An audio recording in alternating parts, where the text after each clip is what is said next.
Level 1, TIRO, the recruit.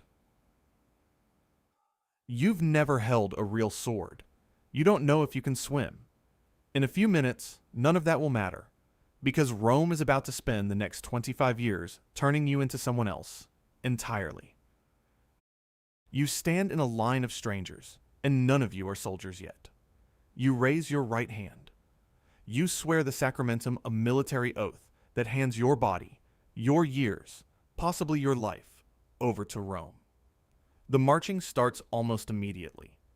Up to 30 kilometers in a single day, in full kit, carrying your own tent poles, your own grain ration, your own equipment on your back.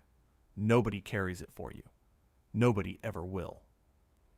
Vegetius, the Roman writer who documented military training practices, is specific about one requirement. Every recruit has to learn how to swim, not as an extra skill as policy. An army doesn't always get a bridge when it needs to retreat, or when it's chasing an enemy across a river. A man who can't swim can drown before the enemy even reaches him. You drill with wooden practice weapons, repeating the same strikes until your arms shake, until the motion doesn't need your brain anymore. At night, you don't sleep alone. You're assigned to a tent with 7 other recruits, 8 men in total, plus 2 support staff who handle your unit's mule, its water, its shared trade skills. This is your contubernium. It's the smallest unit in the entire Roman army, and it's about to become the closest thing you have to a family. None of you chose each other. None of you are related. But within a year, some of these men will trust you with their savings, their secrets, and eventually, for some, their entire estate, naming each other as heirs in their wills, because a soldier far from home sometimes has no one else left to trust. Archaeologists have found the physical proof of exactly how tight these quarters were. Barrack blocks, built for 8 men at a time, at forts like Chester's, on what will one day be known as Hadrian's Wall. Barely enough room to turn around in. Nobody agrees on exactly how long this training period lasts. Some estimates put it at a few months, others stretch it toward a year. What's certain is simpler. Until you're sworn in and assigned, you are paid nothing. Not 1 denarius. You are not a legionary yet. You're not even fully a soldier. You're raw material muscle, obedience, and potential being shaped into something Rome can actually use. You are nobody yet. Level 2, Miles Gregarious, the Legionary. You've sworn in. You're a Miles now a legionary, and Rome pays you for it. Under Augustus, that's 225 denarii a year, split into 3 installments of 75 denarii each. Except, you never see most of it. Roughly 2/3 is withheld automatically, before it ever reaches your hand, deducted for your armor, your weapons, your food, your tent, even a burial fund in case you don't make it home. What's left is barely enough to call a wage. Your kit is heavy, and it's yours to maintain. A lorica mail or segmented plate armor, a scutum shield curved to cover most of your body, a gladius short sword at your hip, a pugio dagger as backup, and a pilum javelin built to bend on impact so an enemy can't throw it back. The contubernium you trained with is still your world. 8 men, 1 tent, 1 mule, 1 cookpot, 1 hand mill for grinding grain. Romans call this bond fraternitas, brotherhood, and you're starting to understand why. When one of your tent mates catches a fever on the march, the other 7 quietly carry his kit for 3 days without ever mentioning it to an officer. The rules, though, are absolute, and they're enforced by the men standing next to you. Desert your post as a sentry, steal from a fellow soldier in camp, or get caught lying under oath. And the punishment is the fustuarium. Your own tentmates beat you to death with clubs. It is not called murder. It's called discipline. Break formation and run in your first battle. And the punishment can be a public execution carried out in front of your entire unit. Specifically, so every man watching understands exactly what running costs. There's a version of this punishment that doesn't wait for one guilty man, it punishes an entire group at once. If a unit is judged cowardly or mutinous as a whole, commanders can order decimation. The unit divided into groups of 10, lots drawn, and the man who draws the short lot is killed by the other 9 with stones or clubs. It doesn't happen often. It doesn't need to. Everyone in the Legion knows it's possible. You understand the arithmetic now. Discipline isn't a suggestion here. It's the only thing standing between you and the men who are supposed to be on your side. Discipline is survival. Level 3. Immunes the Specialist. You have a trade, and Rome noticed. You're an immunus, now a legal, recorded military status, attested in surviving inscriptions and papyri listing soldiers by their skills. Engineer, surveyor, architect, medic, armorer, clerk. The Legion is largely self-sufficient. It builds its own bridges, forges its own equipment, treats its own wounded. And that means skilled men are worth more to Rome standing in a workshop than digging a latrine trench in the rain. That's exactly what being imminus buys you. Exemption from the worst, most menial camp labor. While your old tent mates are out breaking ground on fortifications in the mud, you're indoors, useful, and paid at a higher rate than the ordinary rank and file around you. You're still technically a private. You still eat the same barley rations, still sleep in the same kind of tent, still answer to the same chain of command. Nothing about your legal rank has changed. But something else has. For the first time since you swore the sacramentum, an officer knows your name for a reason that has nothing to do with how far you can march or how much weight you can carry. You have value that isn't purely physical, and in an army built almost entirely around physical endurance. That's a rare kind of leverage. Your old tent mates still tease you for it. Soft hands, they call you. An inside job. You let them. You know what your hands built while theirs were digging. You start to understand something the recruits standing in the mud haven't figured out yet. Surviving inside this system isn't only about who can take the most punishment. It's also about who becomes hardest to replace. Skill is armor, too. Level 4. Tesserarius, Keeper of the Word. You hold the tessera, now a wooden tablet carrying tonight's password. One word. The only thing standing between a friendly patrol walking back into camp and a sentry's blade in the dark. You're one of the junior principals now, the tier of officers just above the ordinary ranks. You organize the guard roster. You decide who stands watch at 2 in the morning and who gets to sleep through it. Small decisions, constant ones. The pay reflects the shift in status, even if the exact numbers aren't fully preserved in the historical record. Principals generally received somewhere between 1.5 times and double the base wage of an ordinary legionary. What's harder to measure is the distance that starts opening up between you and the men you used to be equal to. You eat with them.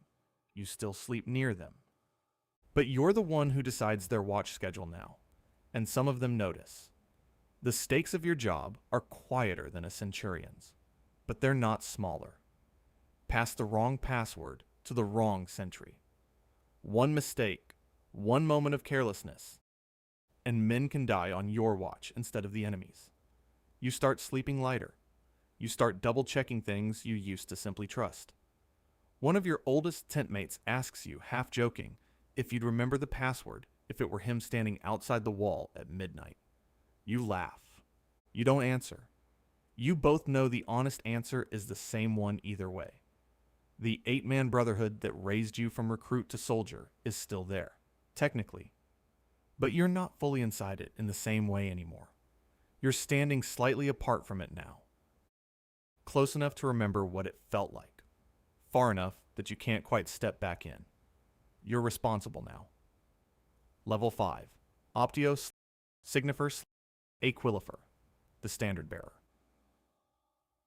You've been chosen, Optio Signifer, or if you're one of the rarest men in the entire Legion Aquilifer, bearer of the Golden Eagle itself.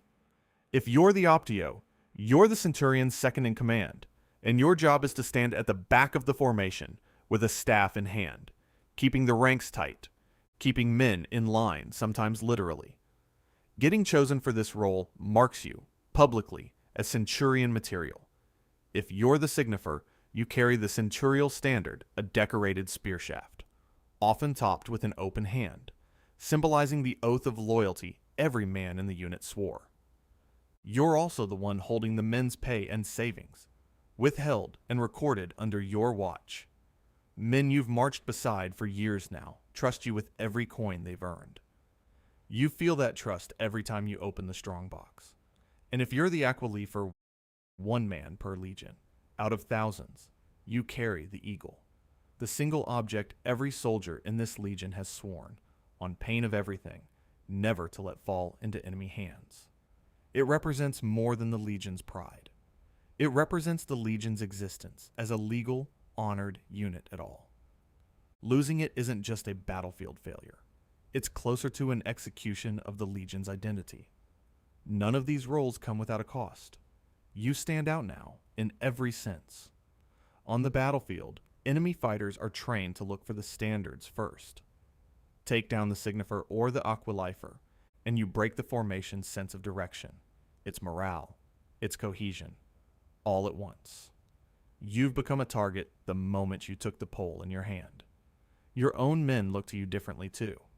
When the line is chaotic, when nobody can hear the Centurion's voice over the noise, they look for the standard. They look for you. Now you're the target. Level 6, Centurio. The Centurion. You command a century now. Roughly 80 men whose lives depend on decisions you make in seconds, not minutes. There are 59, maybe 60 Centurions like you in this legion, each running one century, each responsible for discipline, training, day-to-day administration, and battlefield leadership all at once. Centurions lead from the front of the formation, always, which means Centurion casualty rates run far higher than the rank and file behind them. It's the literal job description, and it gets men killed at a disproportionate rate. Not every Centurion arrived here the way you did. Some climbed the same ladder you climbed. Others were commissioned directly from civilian life, from money, from connections, without ever marching a single mile in the ranks first. You notice the difference. You resent it quietly because you know exactly what it cost you to get here, and you know exactly what it didn't cost them. Command changes your relationships permanently. Men who used to be your tent mates, who once shared your mule, your cookpot, your grain ration, now answer to you. Some of them can't quite look at you the same way anymore. One of them, a man you once named as a beneficiary in your own will, back when you were both nobody, salutes you now before he speaks to you. You miss the version of the friendship where he didn't have to. There's a specific kind of isolation in this rank that nobody warns you about. It's not that you're alone. You're surrounded by 80 men at all times. It's that you're the first one expected to move. The first one expected to bleed. The first one every decision runs through before it reaches anyone else. It's lonely because you're first. Level 7, Primus Pilus, the first rank. You've made it into the 5.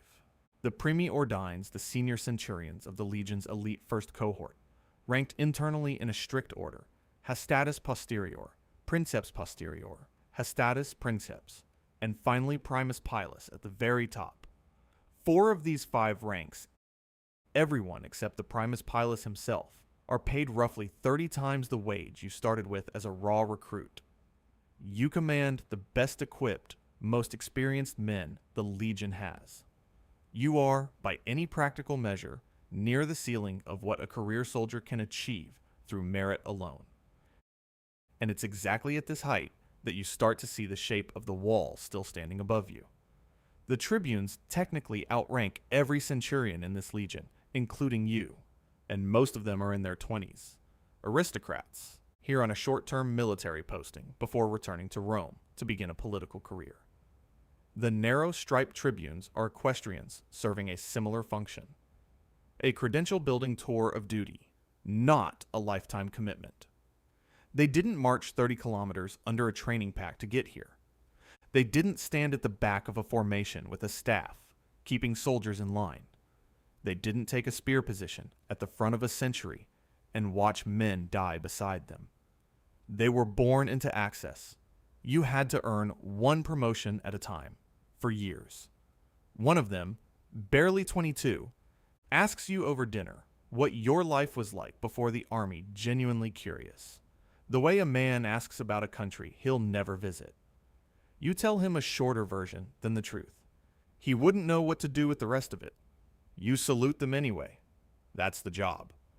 But you know, and they probably know too, exactly what separates their rank from yours, and it isn't skill. You outrank them in everything but blood. Level 8, Primus Pilus. First spear. You are the Primus Pilus now. First spear. The single most senior Centurion in the entire Legion. You command the first century of the first cohort, and in battle, command of the whole elite. First cohort effectively runs through you.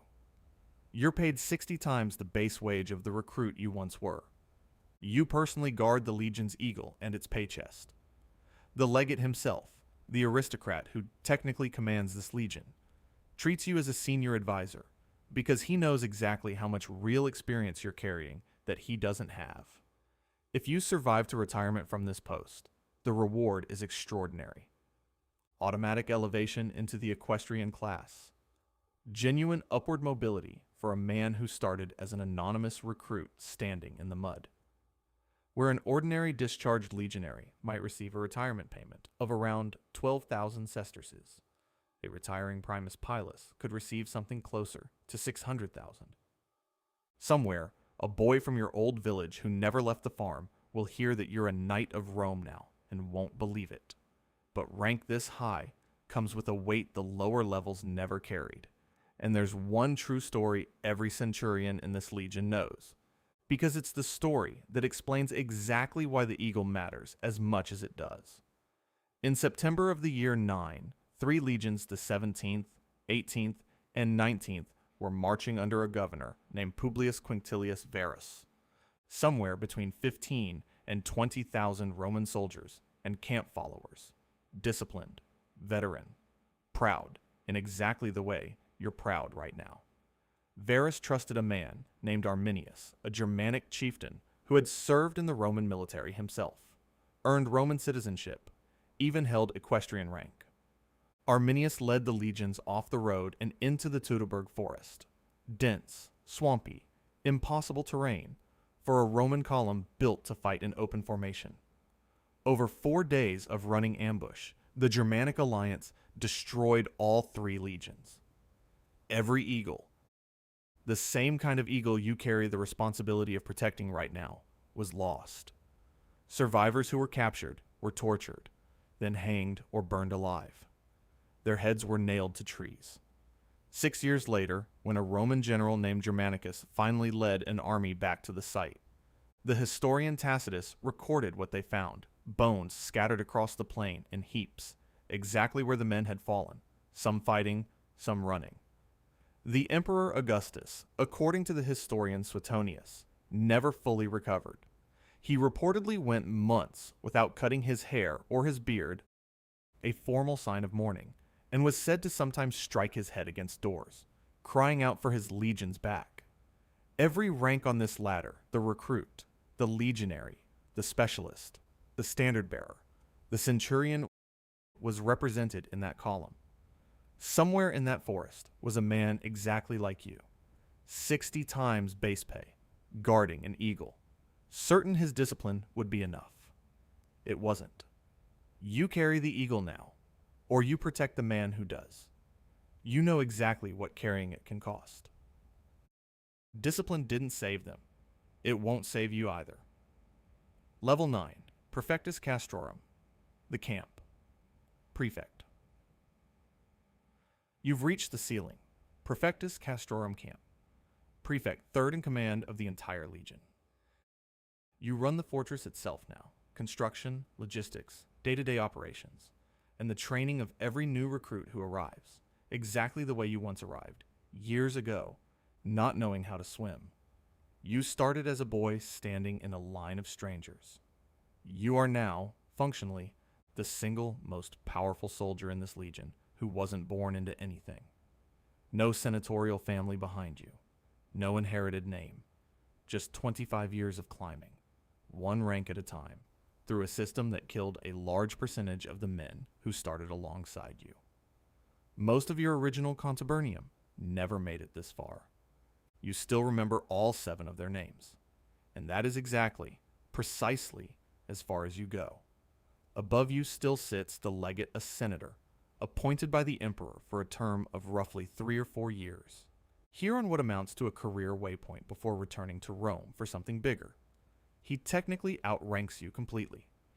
In his absence, along with the absence of the senior tribune, it's you who takes command of the entire legion. But the formal title, the permanent authority, the name that goes into the history books as legion commander, that isn't yours, and it structurally cannot become yours, no matter how long you serve or how well you serve it. You watch him leave for dinner in the city some evenings, unguarded by anything but habit, and you think about how easily 30 years of your life could be undone by men who never had to survive a single one of them. You could die protecting him tomorrow.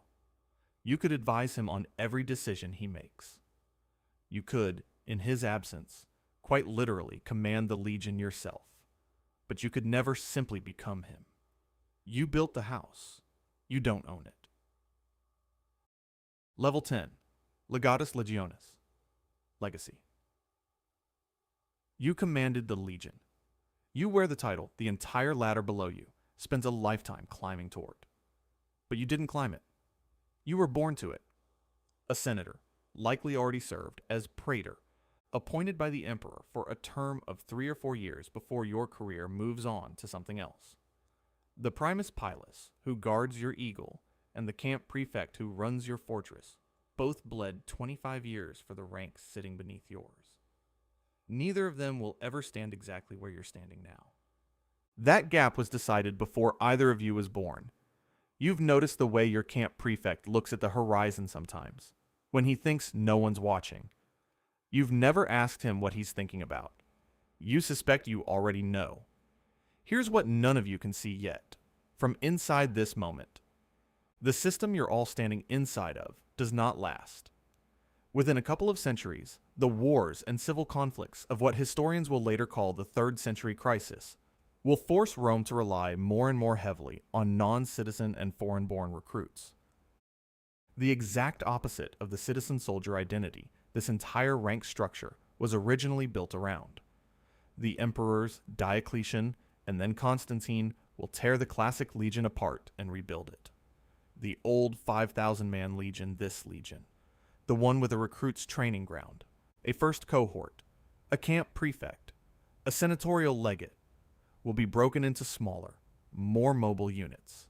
The single unified career ladder you and every man below you just climbed will stop existing as one continuous path. By the middle of the 4th century, roughly a quarter of the empire's total military force, and a full third of its elite units, will be made up of soldiers of barbarian origin men descended from the very tribes this legion was built to hold back. In 410, Rome itself will be sacked. By 476, the last legion in the Western Empire will effectively cease to exist, when the final Western emperor is quietly removed from power. None of that has happened yet. Not in this moment. Right now, a line of 17-year-olds stands in the mud outside this same fortress, strangers to each other, about to raise their right hands. They don't know how to swim yet either. None of them can swim yet either.